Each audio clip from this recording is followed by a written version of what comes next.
Hello everyone, welcome to Internet Learning. Hope you all are doing well. So today we are going to discuss the topic how participants saw the movement. So जिस तरीके से हमने non cooperation movement के बारे में पढ़ा था कि उस मूवमेंट में किस तरीके से अलग अलग लोगों ने पार्टिसिपेट किया था, ऐसे ही जो सिविल डिसोबीडियंस मूवमेंट हुई उसके बारे में हम पढ़ेंगे कि सिविल डिसोबीडियंस जो मूवमेंट थी उसमें अलग अलग सोशल ग्रुप्स ने किस तरीके से पार्टिसिपेट किया, हर एक का कारण क्या था इस मूवमेंट को ज्वाइन करने का, उनके आइडियल्स क्या थे, क्या उनके विचार थे इस मूवमेंट के बारे में, और ये लोग स्वराज के बारे में क्या समझते थे। तो जिन लोगों ने सिविल डिसोबीडियंस मूवमेंट शुरू की उनके बारे में हम बेसिकली शुरू नहीं, जिन लोगों ने ज्वाइन की, जिन लोगों ने इस मूवमेंट में पार्टिसिपेट किया, ठीक है। शुरू तो गांधी जी ने की थी। तो अब हम ये देखेंगे कि किस किसने क्यों क्यों पार्टिसिपेट किया, और उसमें भी मेजर जो ग्रुप्स थे उनके बारे में हम डिस्कस करने वाले हैं। हर एक ग्रुप के बारे में हम नहीं डिस्कस कर पाएंगे, बट हाँ जो इंपॉर्टेंट ग्रुप्स हैं उनके बारे में हम इस सेक्शन में डिस्कशन करेंगे।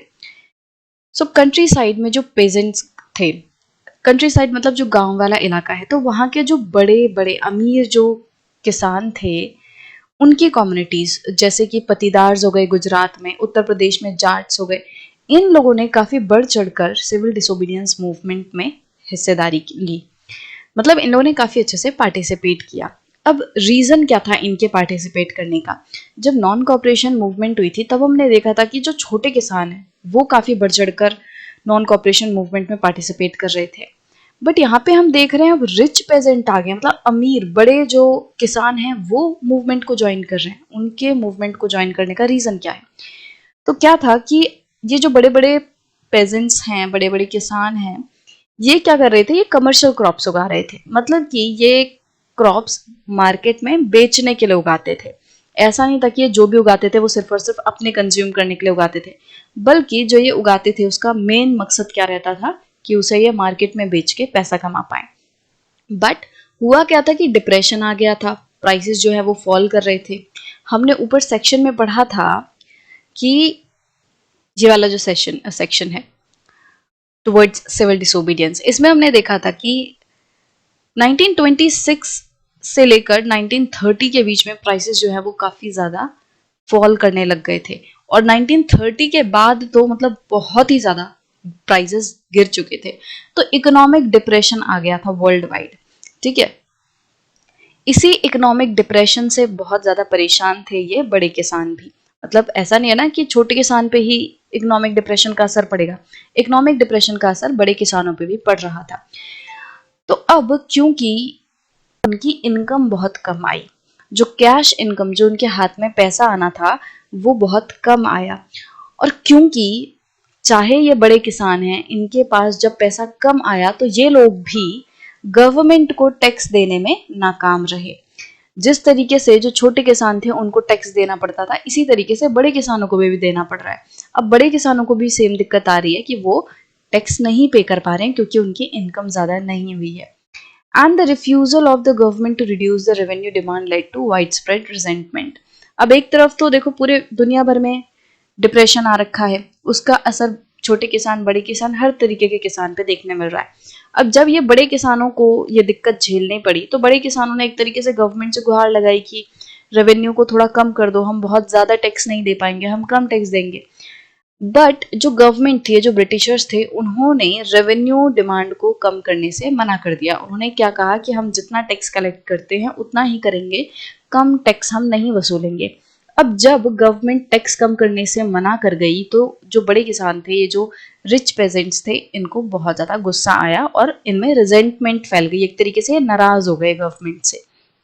अब जो रिच पेजेंट्स थे वो काफी बढ़ चढ़कर सिविल डिसोबीडियंस मूवमेंट में हिस्सा लेने लगे। क्यों? क्योंकि अब वो गवर्नमेंट से नाराज हो गए हैं और अपनी नाराजगी जताने के लिए उन्होंने सिविल डिसोबीडियंस मूवमेंट में पार्टिसिपेट कर लिया, right.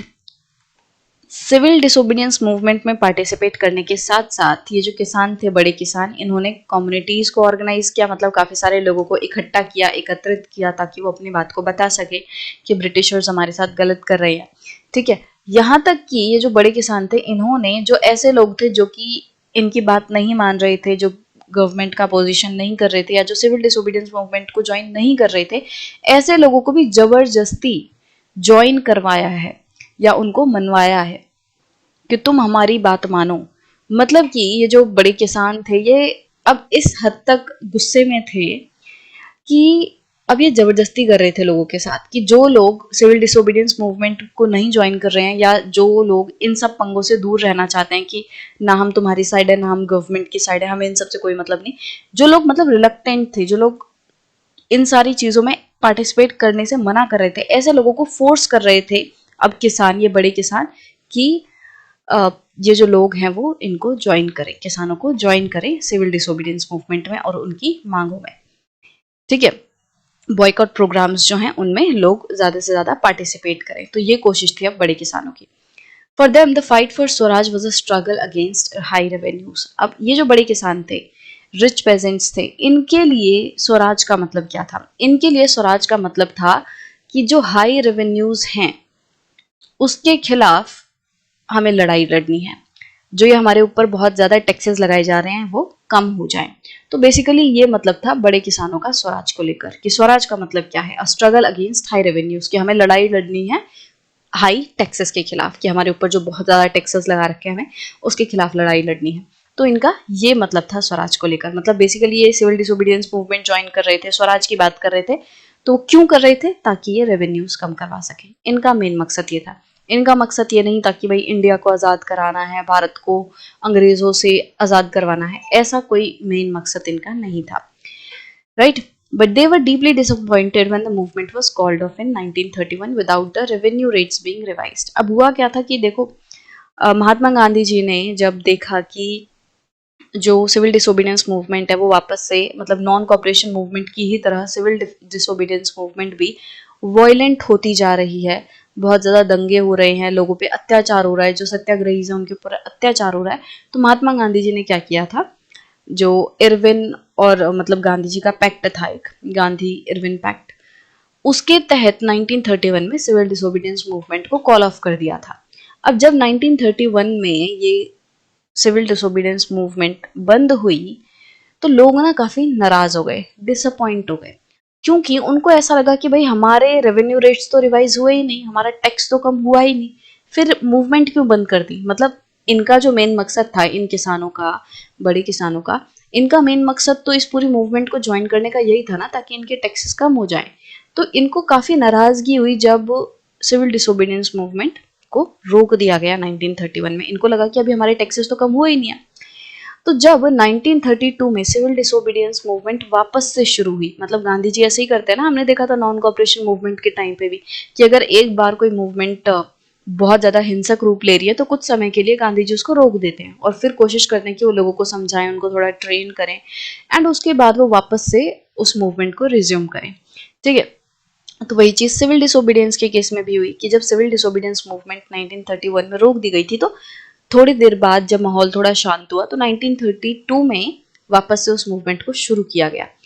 But civil disobedience movement जब वापस से शुरू हुई 1932 में, अब बड़े किसानों ने इसको ज्वाइन करने से मना कर दिया कि अब हम ज्वाइन नहीं करेंगे, क्योंकि हमें तुम पे विश्वास नहीं है। पहले हमने तुम्हें ज्वाइन किया था ये सोच के कि हमारे टैक्स जो है वो कम होंगे, बट हुए ही नहीं, तुमने बीच में यूं ही बंद कर दी। तो अब लोगों को थोड़ा सा ना ऐसे विश्वास सा नहीं रहा सिविल डिसोबीडियंस मूवमेंट के ऊपर कि क्या पता अब ये फिर से बंद कर दें, हमारी तो मांगे पूरी नहीं होंगी।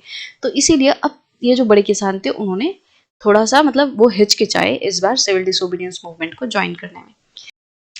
अब अगर हम बात करें थोड़े छोटे किसानों की, जो गरीब किसान थे, पुअर पेजेंट्री थी, they were not just interested in lowering of the revenue demand. Many of them were small tenants cultivating land they had rented from the landlord. तो अब देखो, जो गरीब लोग थे, जो छोटे किसान थे, उनका जो मकसद था वो सिर्फ और सिर्फ टैक्स कम करवाना नहीं था, बल्कि उनका एक और मकसद था। क्या मकसद था? तो एक्चुअली क्या होता था कि ये जो पुअर पेजेंट है, ये पुअर क्यों है? क्योंकि इनके पास अपनी कोई बहुत बड़ी जमीनें नहीं है। कुछ ऐसे पेजेंट्स हैं जिनके पास बहुत छोटी छोटी सी जमीनें हैं, और कुछ ऐसे लोग हैं जिनके पास जमीन ही नहीं है और वो दूसरे की जमीन पे टेनेंसी करते हैं, वो दूसरे की जमीन पे एक तरीके से पट्टे पे काम करते हैं, रेंट देकर काम करते हैं। तो इस केस में क्या था कि जैसे डिप्रेशन कंटिन्यू रहा, ठीक है, तो जो छोटे किसान थे उनको भी कैश इनकम नहीं आई, उनके पास भी पैसा नहीं आया, और जो स्मॉल टेनेंट्स थे उनको दिक्कत आई रेवेन्यू देने में, मतलब जो गवर्नमेंट को टैक्स देना था वो भी नहीं दे पा रहे थे, साथ ही साथ इन छोटे किसानों को रेंट भी देना था। ठीक है, जिनके पास अपनी जमीनें नहीं है उनको क्या दिक्कत आ रही थी कि जिस बड़े किसान की जमीन उन्होंने रेंट पे ली है खेती करने के लिए, उस किसान को, उस जमीन के मालिक को उन्हें रेंट देना था। बट अब क्योंकि छोटे किसान के पास पैसे थे ही नहीं, कोई इनकम हुई ही नहीं थी, तो वो टैक्स तो दे ही नहीं पा रहे थे, बट उसके साथ साथ जो जमीन के लिए रेंट देना था, ठीक है, जो खेती करने के लिए उन्हें रेंट देना था बड़े लैंडलॉर्ड को, वो भी नहीं दे पा रहे थे। और उनका मानना अब ये था कि टैक्स तो कम हो ही, ये रेवेन्यू डिमांड तो कम हो ही, बट उसके साथ साथ जो हमें रेंट पे करना है लैंडलॉर्ड को वो भी रेमिट हो जाए, मतलब वो भी एक तरीके से माफ हो जाए, क्योंकि ये बहुत दिक्कत का टाइम है और इसलिए इस टाइम में ये लोग जो रेंट है वो नहीं दे पाएंगे। तो ये लोग चाह रहे थे कि अब रेंट भी माफ हो जाए। सो जो छोटे किसान थे इन्होंने क्या किया, अलग अलग तरीके की काफी सारी जो मूवमेंट्स हैं वो ज्वाइन करी। They joined a variety of radical movements. ठीक है, रेडिकल मूवमेंट्स मतलब ऐसी मूवमेंट जिसमें बहुत ज्यादा पीस वगैरह से काम नहीं लिया जा रहा, बल्कि मतलब एकदम जोश से काम हो रहा है यहाँ पे। ठीक है, तो ऐसी काफी सारी रेडिकल मूवमेंट्स को छोटे किसानों ने ज्वाइन किया। और ये जो मूवमेंट्स थी, ये जो रेडिकल मूवमेंट्स थी, वो काफी बार सोशलिस्ट एंड कम्युनिस्ट जो लोग थे उनके द्वारा लीड की जाती थी। सोशलिस्ट लोग कैसे होते हैं? ये लोग ऐसे होते हैं जो बिलीव करते हैं कि एक तरीके से सारे लोगों में जो वेल्थ है वो इक्वली बंटनी चाहिए, मतलब कि अमीर और गरीब में फासला नहीं होना चाहिए, जितने भी किसी जगह पे लोग रह रहे हैं उन सबको इक्वली ट्रीट करना चाहिए और सबको इक्वल वेल्थ डिवाइड होनी चाहिए। ठीक है, तो ऐसे लोग मतलब बेसिकली सोशलिस्ट होते हैं। जो कम्युनिस्ट होते हैं वो भी कुछ कुछ सोशलिस्ट की ही तरह सोचते हैं, बट फर्क इतना सा है कि जैसे सोशलिस्ट ये मानते हैं कि हर एक पर्सन को इक्वल डिस्ट्रीब्यूशन होना चाहिए वेल्थ का, सबके पास इक्वल मतलब एक तरीके से बंटवारा होना चाहिए चीजों का। वही कम्युनिस्ट एक तरीके से ये ऐसा मानते हैं कि सारे लोग मिल के किसी चीज को ओन करें, या तो गवर्नमेंट सारे एसेट्स को, जितनी जमीनें हैं, जितना भी कोई भी वेल्थ है किसी देश में, या तो पूरी गवर्नमेंट जो है वो सारे जमीन वगैरह को ओन करे, या फिर सारे लोग मिल के पूरे एसेट्स को होल्ड करें, वेल्थ को होल्ड करें। बंटवारा नहीं होगा, इक्वल बंटवारे की बात नहीं हो रही है, इक्वल बंटवारे की बात सोशलिस्ट में हो रही है। बट कम्युनिज्म ये कहता है कि जो पूरी कम्युनिटी है वो किसी चीज को ओन करेगी। तो बेसिकली ये जो सोशलिस्ट एंड कम्युनिस्ट लोग थे, इस तरीके के आइडियाज वाले लोग, वो लोग काफी सारी मूवमेंट जो है चला रहे थे, और इन मूवमेंट्स को फिर जो छोटे किसान है वो ज्वाइन कर रहे थे अपनी डिमांड्स को मनवाने के लिए। उनकी डिमांड्स क्या थी? एक तो रेवेन्यू कम हो जाए, दूसरा रेंट जो है वो रेमिट हो जाए, वो माफ हो जाए। ठीक है, apprehensive of raising issues that might upset rich peasants and landlords, the Congress was unwilling to support no rent campaigns in most places. अब हो क्या रहा था, जैसे अभी हमने देखा कि एक तरफ तो जो सिविल डिसोबीडियंस मूवमेंट है उसको सपोर्ट किया जा रहा है बड़े किसानों के द्वारा, जो रिच पेजेंट्स हैं वो एक तरीके से सपोर्ट कर रहे थे सिविल डिसोबीडियंस मूवमेंट को, और दूसरी तरफ हमें क्या दिख रहा है, कहीं ना कहीं जो पुअर पेजेंट है वो भी मूवमेंट्स में कहीं ना कहीं काफी बढ़ चढ़कर हिस्सा ले रहा है। तो हुआ क्या कि अब जो कांग्रेस है उसके लिए थोड़ी कंफ्यूजन सी होगी, उसके लिए थोड़ी दुविधा सी हो गई कि अगर वो इन पुअर पेजेंट्स की बातों को मानेंगे, अगर वो पुअर पेजेंट्स की जो नो रेंट कैंपेन्स चल रहे हैं, अगर उनको कांग्रेस एक्नॉलेज करेगी, उनको अगर सपोर्ट करेगी, तो इससे ये लैंडलॉर्ड गुस्से में आ जाएंगे और फिर ये जो अमीर लैंडलॉर्ड है फिर ये सिविल डिसोबीडियंस मूवमेंट का साथ नहीं देंगे। क्योंकि हो क्या रहा था कि ये जो पुअर पेजेंट्स हैं वो किन की जमीनों पे काम कर रहे हैं? इन्हीं अमीर किसानों की जमीनों पे पुअर पेजेंट काम कर रहा है। तो इसका मतलब ये जो गरीब आदमी है, गरीब किसान है, इसको रेंट किसे देना है? इन्हीं रिच पेजेंट्स को रेंट देना है। इस केस में अगर कांग्रेस पुअर पेजेंट्स की नो रेंट डिमांड को सपोर्ट करती तो जाहिर सी बात है ये जो अमीर लोग थे वो गुस्सा हो जाते कि तुम तो हमारे खिलाफ वाले कैंपेन को सपोर्ट कर रहे हो, तुम तो नो रेंट कैंपेन को सपोर्ट कर रहे हो, तो हम तुम्हारा, अमीर जो पेजेंट है वो बोलेगा कि हम तुम्हारा सपोर्ट क्यों करें। तो इस तरीके से कांग्रेस के लिए ना थोड़ी कंफ्यूजन हो गई कि वो सपोर्ट करे तो करे किसे। वो भी एक तरीके से गलत नहीं है, उसके लिए भी एक बड़ी कंफ्यूजन है कि अगर वो अमीरों को सपोर्ट करेंगे तो गरीब जो है वो नाराज हो जाएंगे, और अगर गरीब जो लोग थे, गरीब किसान को अगर वो सपोर्ट करते हैं उनकी डिमांड्स को, तो जो अमीर लोग हैं वो नाराज होते हैं। ठीक है, सो यहाँ पे भी हमें क्या दिख रहा था, ज्यादा कांग्रेस झुकी हुई थी अमीर पेजेंट्स की तरफ, और कांग्रेस और जो पुअर पेजेंट्स का रिश्ता था, रिलेशनशिप था, वो थोड़ा अनसर्टेन ही रहा। वो मतलब ऐसे क्लियर नहीं हो पाया कि क्या कांग्रेस गरीबों के साथ है, गरीब किसान के साथ है या नहीं है, उनकी डिमांड को वो सपोर्ट कर रही है या नहीं। तो ये चीज थोड़ी सी ऐसे अनक्लियर सी रही।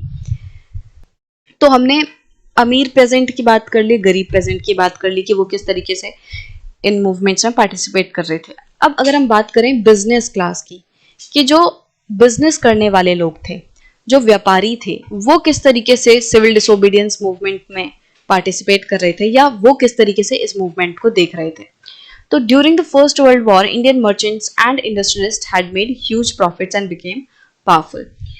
तो फर्स्ट वर्ल्ड वॉर के टाइम पे जो इंडियन मर्चेंट्स एंड इंडस्ट्रियलिस्ट थे उन्होंने काफी ज्यादा पैसा कमाया था, ठीक है, और इसीलिए वो काफी पावरफुल हो गए। जब हम चैप्टर 5 पढ़ेंगे तब हम देखेंगे कि क्यों जो इंडस्ट्रियलिस्ट वगैरह हैं वो फर्स्ट वर्ल्ड वॉर के बाद अमीर हो गए। एक रीजन, जैसे अगर मैं आपको छोटा सा एग्जांपल दूं तो ये था कि जब जैसे ब्रिटिशर्स वगैरह आए और मतलब फर्स्ट वर्ल्ड वॉर की वजह से वो उनका पूरा ध्यान फर्स्ट वर्ल्ड वॉर में ही चला गया था और ज्यादा से ज्यादा उनकी जो जो ब्रिटिशर्स की जो फैक्ट्रीज वगैरह हैं वो क्या कर रही थी, वो वॉर के लिए ही कपड़े वगैरह बना रही थी, पूरे तरीके से वॉर को ही फंड कर रही थी, ठीक है। जैसे मान लो पहले ब्रिटेन की जो बड़ी बड़ी फैक्ट्रीज थी जो चीप कपड़ा बनाती थी, सस्ता कपड़ा बना के इंडिया में भेजती थी, अब वो जो बड़ी बड़ी फैक्ट्रीज हैं ब्रिटेन की वो क्या कर रही हैं, वो इंडिया में भेजने के लिए कपड़ा नहीं बना रही है बल्कि अब वो वॉर के लिए कपड़ा बना रही हैं, वॉर में जो सैनिक है उनके लिए कपड़ा बना रही हैं। तो इस तरीके की कुछ चीजों की वजह से क्या हुआ, इंडिया के जो बिजनेसमैन हैं, इंडिया के जो व्यापारी हैं, उनको मौका मिल गया कि वो अपनी मिल्स वगैरह एक तरीके से सेटअप कर सकें और अपने देश में ज्यादा से ज्यादा इस तरीके से बिजनेस फैला सकें, कपड़े बना सकें। और इस सब वजह से क्या हुआ कि जो लोग हैं, जो हमारे देश के बिजनेसमैन थे, उनको मौका मिल गया काम करने का कि वो प्रोड्यूस करें और पैसा कमाएं। तो इस वजह से फर्स्ट वर्ल्ड वॉर के टाइम पे जो इंडियन मर्चेंट्स एंड इंडस्ट्रियलिस्ट हैं वो थोड़े पावरफुल हो गए, उनके पास थोड़ा पैसा आ गया। अब जैसे इनके पास थोड़ा थोड़ा पैसा आया तो अब इनको ये था कि हम और बिजनेस बड़ा करें, अपने बिजनेस को और आगे बढ़ाएं। बट हो क्या रहा था कि बिजनेस को आगे बढ़ाने के लिए मतलब बहुत सारी रिस्ट्रिक्शंस को हटाना जरूरी था। जो ब्रिटिशर्स थे उन्होंने बिजनेसेस के ऊपर काफी ज्यादा रिस्ट्रिक्शंस लगाई हुई थी। तो अगर इन व्यापारियों को अपना बिजनेस एक्सपेंड करना था तो इनको चाहिए था कि ये जो ब्रिटिशर्स ने बिजनेस एक्टिविटीज पर रिस्ट्रिक्शन लगा रखी है, जो पाबंदियां लगा रखी हैं, वो हट जाएं। तो अब ये जो बिजनेसमैन है ये कॉलोनियल गवर्नमेंट के खिलाफ बात करने लग गए और ये लोग क्या कहने लग गए कि जो बिजनेस एक्टिविटीज को रिस्ट्रिक्ट किया हुआ है, जो पॉलिसीज हैं ब्रिटिश गवर्नमेंट की जो कि हमारे व्यापार को आगे नहीं बढ़ने दे रही और बड़ा नहीं होने दे रही, ऐसी पॉलिसीज को बंद करना चाहिए। तो अब ये जो बिजनेसमैन है वो ब्रिटिशर्स के खिलाफ इस मामले में बात करने लग गए कि ये जो बिजनेस रिस्ट्रिक्ट करने वाली एक्टिविटीज हैं वो बंद हो जाएं और वो पॉलिसीज एक तरीके से बंद हो जाएं। They wanted protection against imports of foreign goods. तो हमारे देश का जो व्यापार है वो क्यों डिसरप्ट हुआ था, वो बर्बाद क्यों हुआ था, क्योंकि हमारे देश में दूसरे देशों से कपड़ा या दूसरे जो सामान है वो आते थे, वो सस्ते होते थे, इसीलिए लोग दूसरे देश वाले कपड़े खरीदते थे और हमारे देश में जो चीजें बन रही हैं, हमारे व्यापारी जिन चीजों को बना रहे हैं वो फिर नहीं बिकती थी और इसीलिए हमारे देश में जो व्यापारी थे, बिजनेस थे, वो ठप हो गए। तो ये जो व्यापारी थे, जो बिजनेसमैन थे, अब ये चाह रहे थे कि इंडियन जो गुड्स हैं, हम लोग हमारे देश में जो लोग गुड्स बना रहे हैं उनको थोड़ी प्रोटेक्शन मिलनी चाहिए फॉरेन गुड्स के अगेंस्ट। मतलब कि एक तरीके से जो दूसरे देशों से हमारे देश में इंपोर्ट हो रहा है वो कम होना चाहिए, ताकि हमारे देश के जो गुड्स हैं उनको भी मौका मिल सके बिकने का, या वो भी एक तरीके से सोल्ड हो पाए और जो बिजनेसमैन है इंडिया के वो पैसा कमा पाए। तो एक तो ये जो बिजनेसमैन थे वो प्रोटेक्शन चाहते थे against imports of foreign goods. दूसरा ये था कि एक रुपी स्टर्लिंग फॉरेन एक्सचेंज रेशो को वो एक तरीके से सेट करवाना चाहते थे कि एक ऐसा रुपी स्टर्लिंग फॉरेन एक्सचेंज होना चाहिए जो कि इंपोर्ट्स को रोके। रुपी स्टर्लिंग मतलब कि स्टर्लिंग क्या है, जो इनका ब्रिटेन की जो करेंसी है, जो पाउंड रहता है, तो पाउंड एंड रुपी में जो फॉरेन एक्सचेंज रेशो है वो कुछ इस तरीके की होनी चाहिए जिससे कम से कम इंपोर्ट हो। तो जैसे होता है ना कि एक पाउंड में कितने रुपए हों, तो ये वाली जो रेशो है वो एक बैलेंस में होनी चाहिए। जितने ज्यादा रुपए होंगे एक पाउंड में उतना कम लोग इंपोर्ट करेंगे, क्योंकि फिर लोगों के लिए इंपोर्ट करना थोड़ा महंगा हो जाएगा, राइट। तो मतलब कि जो बिजनेसमैन थे वो कह रहे थे कि ये जो फॉरेन एक्सचेंज रेशो है वो थोड़ा बैलेंस में होना चाहिए और ऐसे होना चाहिए जिससे कि इंपोर्ट ना हो, कम से कम इंपोर्ट हो। अब जितने भी बिजनेसमैन थे उनकी जो बातें थी उनको रखने के लिए, उनको एक साथ बताने के लिए, रखने के लिए इन्होंने क्या किया Indian industrial and commercial Congress जो है वो सेटअप की 1920 में, एंड 1927 में एक federation of Indian chamber of commerce and industry setup की। तो ये जो एक तरीके से इन्होंने ग्रुप्स या एक तरीके से ऑर्गेनाइजेशन सेटअप की है, वो मेन मकसद क्या है इनका, ताकि ये जो ऑर्गेनाइजेशंस हैं, ये जो एसोसिएशंस इन लोगों ने सेटअप किया, इनका मेन मकसद ये था कि बिजनेसमैन के जो इंटरेस्ट है, उनकी जो बातें हैं, उनको आगे रखा जाए एक फॉर्मलाइज्ड वे में। तो ये जो एसोसिएशंस थी, Indian industrial and commercial Congress और इसके साथ जो federation of Indian chamber of commerce and industries, ये जो एसोसिएशंस हैं, इनको बड़े बड़े जो इंडस्ट्रियलिस्ट हैं जैसे कि पुरुषोत्तम दास ठाकुर दास एंड जीडी बिरला, इस तरीके के बड़े बड़े इंडस्ट्रियलिस्ट इनको लीड कर रहे थे, इनको हेड कर रहे थे। सो इंडस्ट्रियलिस्ट ने क्या किया, उन्होंने कॉलोनियल गवर्नमेंट के ऊपर एक तरीके से अटैक करना शुरू कर दिया कि मतलब जैसे ये जो कॉलोनियल कंट्रोल हो रखा है इंडियन इकोनॉमी के ऊपर, उसका वो विरोध करने लग गए। तो इंडस्ट्रियलिस्ट क्या कहने लग गए कि ब्रिटिशर्स को इंडियन इकोनॉमी के ऊपर कंट्रोल नहीं करना चाहिए और उसको फ्री छोड़ देना चाहिए, ठीक है। और ये जो एसोसिएशन है, इनके थ्रू बिजनेस जो लोग हैं, बिजनेस पर्सन हैं, उन्होंने सिविल डिसोबीडियंस मूवमेंट को सपोर्ट किया जब वो पहले लॉन्च हुई थी, ठीक है। They gave financial assistance and refuse to buy और सेल इंपोर्टेड गुड्स। तो जो बिजनेसमैन थे, उन्होंने फाइनेंशियल असिस्टेंस भी दी थी, मतलब एक तरीके से पैसे वगैरह भी दिए थे सिविल डिसोबीडियंस मूवमेंट को सही से चलाने के लिए। इसके साथ साथ उन्होंने इंपोर्टेड गुड्स को, मतलब दूसरे देशों से आने वाले जो गुड्स हैं, उनको खरीदने और बेचने से भी मना कर दिया था। बहुत सारे जो बिजनेसमैन थे, उनके लिए स्वराज का मतलब ये था कि जो बिजनेस है उनके ऊपर से कॉलोनियल रिस्ट्रिक्शन हट जाए, ठीक है। मतलब कि जो ब्रिटिश गवर्नमेंट है, उन्होंने जो रिस्ट्रिक्शंस लगा रखी हैं बिजनेस के ऊपर, वो हट जाएं और ट्रेड एंड इंडस्ट्री जो है वो बिना किसी रुकावट के अच्छे से चलता रहे। तो ये मतलब था स्वराज का बिजनेस लोगों के लिए, मतलब व्यापारियों के लिए। बट जब राउंड टेबल कॉन्फ्रेंस फेल हो गई, मतलब कि अगेन जो गांधी इरविन पैक्ट हुआ था, उसके बाद उसके तहत सिविल डिसोबीडियंस मूवमेंट को तो रोक दिया गया था, उसके साथ साथ ये भी एग्रीमेंट हुआ था कि Gandhi ji round table conference को अटेंड करेंगे। बट जब वो राउंड टेबल कॉन्फ्रेंस में गए तो उनके हाथ कुछ भी नहीं लगा और गांधी जी निराश होकर वापस आ गए। तो जो बिजनेस ग्रुप्स थे, उन्होंने जब देखा कि राउंड टेबल कॉन्फ्रेंस तो फेल हो गई, वहां पे तो हमारी बातें मानी ही नहीं गई, गांधी जी नाराज होकर वापस आ गए, वहां पे गांधी जी की बातें ही नहीं सुनी गई। तो जो बिजनेस ग्रुप्स थे, उनको अब थोड़ा सा ना हिचकिचाहट होने लग गई। मतलब कि अब सारे लोग थोड़ा सा अलग अलग डायरेक्शन में बात करने लग गए। अब सब एक साथ एक रुक में बात नहीं कर रहे थे। अब कोई कुछ कह रहा था, कोई कुछ कह रहा था। मतलब अब कुछ लोग तो सिविल डिसोबीडियंस मूवमेंट का साथ देने की बात कर रहे थे और कुछ कह रहे थे कि इस सब में कुछ नहीं रखा। अब जो बिजनेसमैन हैं, उनको ना थोड़ा थोड़ा डर भी लगने लगा था कि कहीं कोई मिलिटेंट एक्टिविटीज जो है वो ना होने लगे, मतलब कि एक तरीके से बहुत ज्यादा बड़े लेवल पे दंगे ना फैल जाए, ठीक है। And worried about prolong disruption of business. अब जब ये जो बिजनेसमैन थे वो बड़े लेवल पे सिविल डिसोबीडियंस मूवमेंट में पार्टिसिपेट कर रहे थे, कॉलोनियल गवर्नमेंट का विरोध कर रहे थे, तो उस टाइम पे उनके बिजनेसेस पे बहुत ज्यादा ध्यान नहीं था और उनके जो बिजनेसेस हैं वो हैम्पर हो रहे थे, ठीक है। एक तरीके से वो डूब रहे थे। तो ऐसे केस में जो बिजनेसमैन है, उनके लिए तो सबसे ज्यादा इंपॉर्टेंट उनका बिजनेस है और उनको अब दिख रहा था कि ज्यादा देर तक इस तरीके से ब्रिटिशर्स का अपोज करने की वजह से और सिविल डिसोबीडियंस मूवमेंट वगैरह का साथ देने की वजह से क्या हो रहा है, कहीं ना कहीं उनका बिजनेस हैम्पर हो रहा है। तो उनको टेंशन हो रही थी कि कहीं उनके बिजनेस डूब ना जाए।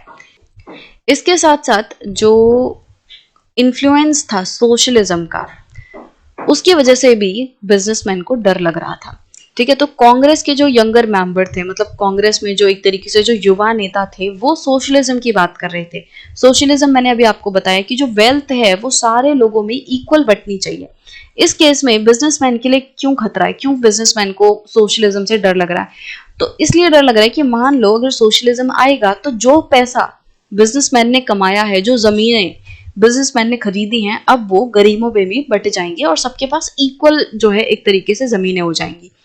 तो ऐसे केस में जो बिजनेसमैन है, उसका इतना पैसा कमाने का क्या फायदा हुआ जब उसके पास कुछ बचेगा ही नहीं। तो उनको थोड़ा सा डर लगने लगा था कि अगर हम कांग्रेस का साथ देंगे तो कहीं ना कहीं हम सोशलिज्म का साथ देंगे और सोशलिज्म तो हमारे ही खिलाफ है, बिजनेसमैन के खिलाफ है सोशलिज्म। तो इसलिए थोड़ा सा अब बिजनेसमैन हिचकिचाने लगे थे। मतलब थोड़ा एंड आते आते जैसे जैसे टाइम थोड़ा बढ़ा, तो ये सारे कारणों से हमने राउंड टेबल कॉन्फ्रेंस का फेलियर देखा, ठीक है।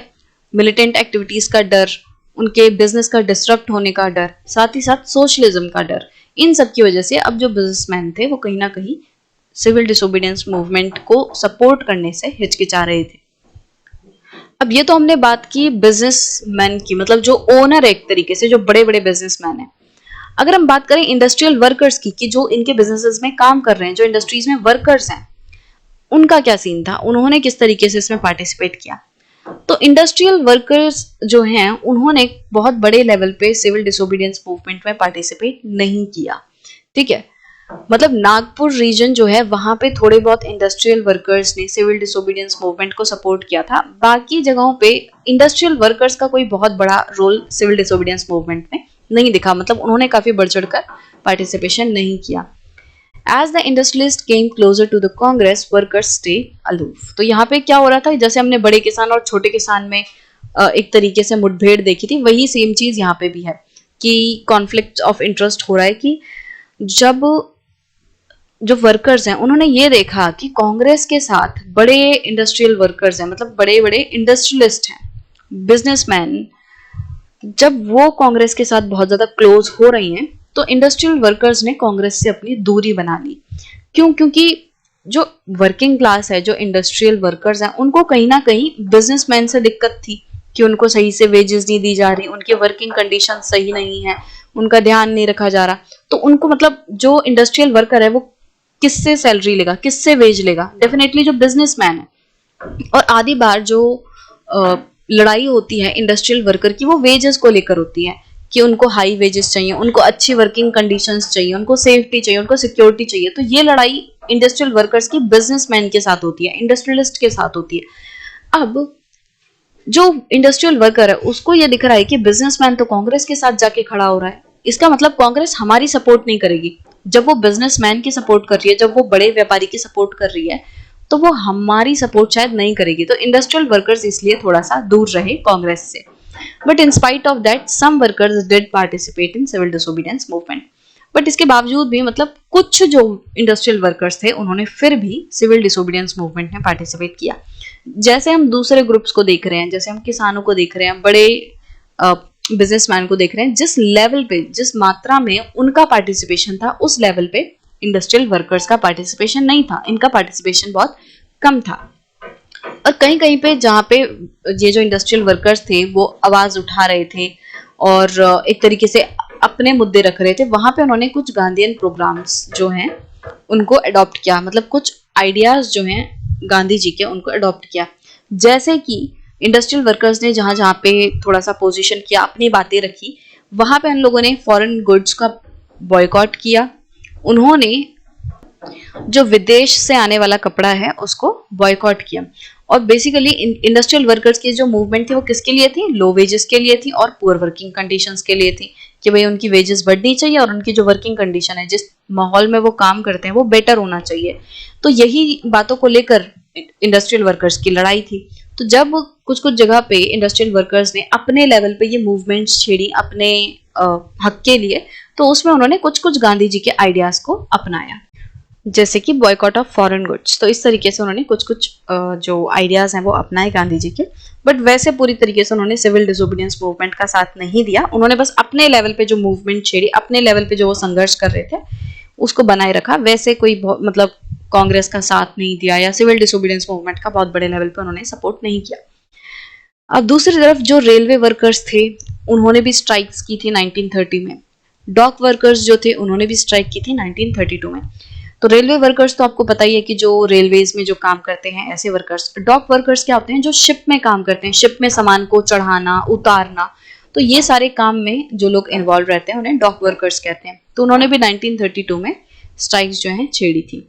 सो 1930 में जो हजारों वर्कर्स थे छोटा नागपुर टिन माइंस के, उन्होंने गांधी कैप्स पहनी और रैलीज में उन्होंने पार्टिसिपेट किया। मतलब कि छोटा नागपुर टिन माइंस के जो वर्कर्स थे वो हजारों की तादाद में उमंड आए और उन्होंने गांधी कैप्स पहनी, मतलब जो कैप गांधी जी पहनते थे वो कैप्स पहनी, और उन्होंने प्रोटेस्ट रैलीज निकाली और बॉयकॉट कैंपेन्स जो हैं वो शुरू किए। अब देखो यहाँ पे ये जिस तरीके से ये लोग डिमांड कर रहे हैं, छोटा नागपुर में कर रहे हैं, और इंडस्ट्रियल वर्कर्स कहीं कहीं पे इस तरीके से अपनी डिमांड्स को रखने के लिए मूवमेंट्स कर रहे हैं, तो इनको भी कांग्रेस पूरे तरीके से सपोर्ट नहीं कर पा रही थी। Congress was reluctant to include workers demand as part of its programme of struggle. तो ये जो वर्कर्स की डिमांड थी उनको कांग्रेस पूरे तरीके से इस स्ट्रगल में, जो सिविल डिसोबीडियंस मूवमेंट है या जो हमारा इंडिपेंडेंस का स्ट्रगल है, उसमें वो इंक्लूड नहीं कर पा रही थी।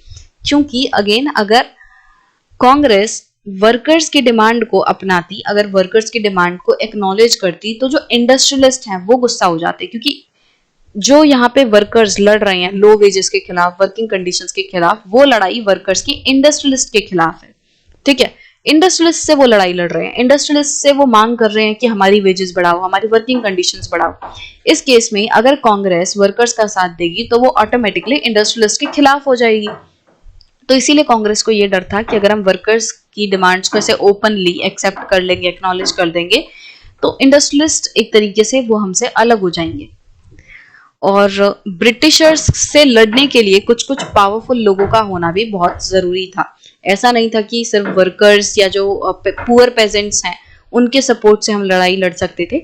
हमारे पास जो पावरफुल लोग थे, जो बड़े लोग थे, इंडस्ट्रियलिस्ट थे, उनकी सपोर्ट भी होना बहुत जरूरी था इंपीरियल फोर्सेस के खिलाफ लड़ने के लिए। तो इसीलिए कांग्रेस जो है वो थोड़ा डाउट में थी, वो पूरे तरीके से दोनों ग्रुप्स को सपोर्ट नहीं कर पा रही थी।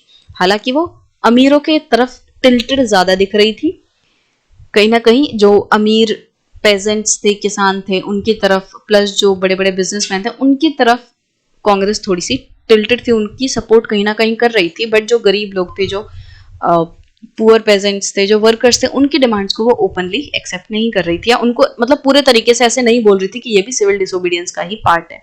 ठीक है, सपोर्ट थी कहीं ना कहीं, ठीक है, बट ऐसे ओपनली वो उसको इंक्लूड नहीं कर पा रही थी। अब दूसरा अगर हम ग्रुप देखें जो कि सिविल डिसोबीडियंस मूवमेंट में काफी इंपॉर्टेंट है, वो है विमेन का। विमेन पार्टिसिपेशन भी काफी बड़ा रहा है। गांधी जी की जो सॉल्ट मार्च थी उसमें हजारों विमेन जो हैं गांधी जी को सुनने आई थी, अपने घरों से वो निकल के गांधी जी की बातों को सुनने आई थी। तो जो औरतें हैं उन्होंने काफी बड़े लेवल पे प्रोटेस्ट मार्च किए, मतलब कि उन्होंने एक तरीके से विरोध किया, वो सड़कों पे आई, उन्होंने विरोध किया, उन्होंने नमक जो है वो मैन्युफैक्चर किया, उन्होंने फॉरेन क्लोथ के जो शॉप्स हैं, मतलब जो विदेशी कपड़ों की दुकानें हैं, शराब की जो दुकानें हैं, उन्हें पिकेट किया। पिकेट मतलब कि उनके आगे घेराबंदी कर देना और लोगों को उस शॉप में, उस दुकान में घुसने से रोकना। ठीक है, तो पिकेट किया। काफी सारी जो औरतें हैं वो जेल भी गईं, और जो अर्बन एरियाज थे वहां की जो औरतें थी वो हाई कास्ट फैमिली से थी। मतलब कि जो शहरी वाले इलाके हैं वहां पे जो हाई कास्ट औरतें हैं, मतलब कि ऊंची जाति से आने वाली औरतें, उन्होंने भी काफी पार्टिसिपेट किया। ऊंची जाति से आने वाली औरतों को क्यों हाईलाइट किया हुआ है? क्योंकि जैसे मान लो जो गरीब लोग हैं उनके वहां पे औरतें फिर भी बाहर निकल लेती हैं, फिर भी काम कर लेती हैं, क्योंकि उनकी मजबूरी है। ठीक है, औरतों को बाहर जाके खेत में काम करना ही पड़ेगा, क्योंकि उनकी मजबूरी है, उनके पास ज्यादा ऑप्शन नहीं है, उनको पेट भरना है ना। कि आदमी कहीं मजदूरी करने चले गए, या फिर जो घर के मेल हैं वो भी काम कर रहे हैं, साथ ही साथ जो फीमेल है वो भी, जो गरीब फैमिलीज होती हैं उसमें काफी काम करती हैं। बट जो हाई क्लास फैमिलीज होती हैं, हाई कास्ट फैमिलीज होती हैं, उसमें जैसे पहले टाइम पे औरतों को ना घर में रखा जाता था कि औरतें घर से बाहर बिल्कुल नहीं जाएंगी। तो उनके लिए वो प्रेस्टीज की बात होती थी कि हमारे घर की औरतें, बड़े घर की औरतें घर से बाहर नहीं निकलती। तो इस केस में जो, जब सिविल डिसोबीडियंस मूवमेंट हुई, जब गांधी जी इस तरीके से सॉल्ट मार्च कर रहे थे, तो वहां पे क्या है कि मतलब अब हाई कास्ट की जो औरतें हैं वो भी निकल निकल के आ रही थी। ठीक है, और जो रूरल एरियाज थे वहां पे भी जो अमीर किसानों की फैमिलीज में औरतें थी वो भी सपोर्ट कर रही थी इन मूवमेंट्स को। Moved by Gandhiji's call, they began to see service to the nation as a sacred duty of women. अब गांधी जी की बातें सुन सुन के जो ये औरतें थी उनको ऐसा लगने लगा था कि अपने देश को एक तरीके से उसकी सेवा करना औरत का काफी पवित्र धर्म है। ठीक है, तो मतलब अब औरत, मतलब ये जो औरतें थी, विमेन थी, वो देश को सर्व करने को एक तरीके से अपनी ड्यूटी मान रही थी। अब भले ही औरतों ने काफी बढ़ चढ़कर पब्लिकली रोल प्ले किया, मतलब कि वो अपने घरों से बाहर निकली, उन्होंने प्रोटेस्ट किए, उन्होंने एक तरीके से लॉ तोड़ा जब उन्होंने सॉल्ट मैन्युफैक्चर किया। ठीक है, अब वो देश की सेवा के लिए आगे आ रही थी, बट इसका मतलब ये नहीं था कि औरतों को जिस नजरिए से देखा जाता है सोसाइटी में वो चेंज हुआ था। मतलब कि औरतें बाहर तो आई थी, औरतें भी अब बढ़ चढ़कर हिस्सा ले रही थी, जैसे आदमी सिविल डिसोबीडियंस मूवमेंट में पार्टिसिपेट कर रहे थे ऐसे ही औरतें भी कर रही थी। बट इस सब के बावजूद भी जिस नजरिए से औरतों को देखा जाता है, जो पोजीशन औरतों की बनी हुई थी सोसाइटी में, उस पर कोई फर्क नहीं पड़ा। इतने बड़े लेवल पे सिविल डिसोबीडियंस में पार्टिसिपेट करने के बाद भी जो औरतें थी उनको कमतर ही समझा जाता था, उनकी पोजीशन सेकेंडरी ही थी, उन्हें आदमी से कम ही समझा जा रहा था। अब गांधी जी का ये मानना था कि जो औरतें हैं उनकी ड्यूटी है कि वो घर की देखरेख करें, वो किचन को संभालें, वो अच्छी मदर बने, अच्छी माएँ बने और अच्छी वाइफ्स बने। तो गांधी जी का बेसिकली ये मानना था कि औरत का अपना काम है और आदमी का अपना काम है। आदमी जो है वो बाहर जाएगा, कमाएगा, मेहनत करेगा, बाहर जाके मेहनत करेगा, और औरत जो है वो घर में मेहनत करेगी, वो घर की मतलब एक तरीके से किचन की देखभाल करेगी, खाना पीना बनाएगी, बच्चों को संभालेगी और पेरेंट्स की सेवा करेगी। ये औरतों का काम है। बट गांधी जी का ये मानना भी था कि जो काम आदमी कर रहे हैं उसकी भी उतनी रिस्पेक्ट है, और जो काम औरतें कर रही हैं, जो घर को संभालने की बात है, उसकी भी उतनी ही रिस्पेक्ट है, वो भी इक्वली इंपॉर्टेंट है। ठीक है, बट गांधी जी का मानना यह था कि काम अलग अलग है दोनों के। तो बेसिकली यहाँ पे क्या हो रहा है कि भले ही औरतों ने कितना ही बढ़ चढ़ के रोल प्ले किया, बट उनकी जो पोजीशन थी सोसाइटी में वो चेंज नहीं हुई, उनको अभी भी एक तरीके से कमतर ही समझा जा रहा था। And for a long time the Congress was reluctant to allow women to hold any position of authority within the organisation. अब काफी लंबे समय तक जो कांग्रेस है वो थोड़ी सी अनिच्छुक थी औरत को कोई भी बड़ी पोजीशन देने के लिए। कांग्रेस में जो वुमेन है उनको कोई बड़ी पोजीशन देने के लिए कांग्रेस इतनी जल्दी रेडी नहीं थी। कांग्रेस के जो लोग थे, कांग्रेस के जो आदमी थे, वो रेडी नहीं थे इतनी जल्दी कि वो औरत को कोई बड़ी पोजीशन इस ऑर्गेनाइजेशन में दे। बट फिर भी मतलब भले ही वो किसी औरत को कोई बड़ी पोजीशन देने के लिए तैयार नहीं थे, बट फिर भी उनके लिए औरत की प्रेजेंस होना, औरत का पार्टिसिपेशन, वुमेन का पार्टिसिपेशन इन मूवमेंट में काफी इंपॉर्टेंट था कि हाँ इस उसमें औरतें भी हमारे साथ हैं। क्योंकि जो मास है, मतलब जो जनता है, वो औरतों से भी बनती है और आदमी से भी बनती है। जितने पावरफुल तरीके से औरत मतलब आदमी आवाज उठा सकते हैं, सड़कों पे आ सकते हैं, उतने ही पावरफुल तरीके से औरतें भी आ सकती हैं। तो एक तरीके से बहुत सारे लोगों का इकट्ठा होने में औरतों की भी उतनी ही जरूरत थी, औरतों की भी प्रेजेंस काफी जरूरी थी इस लड़ाई में। तो यहाँ पे क्या हो रहा है कि भले ही औरतों की जो पोजीशन है सोसाइटी में वो उतनी ही रही, बट फिर भी कहीं ना कहीं इनका होना, इस पूरी मूवमेंट में औरतों का होना, उनका पार्टिसिपेशन इंपॉर्टेंट तो था हमारे लिए, इस पूरी मूवमेंट को और मजबूत बनाने के लिए।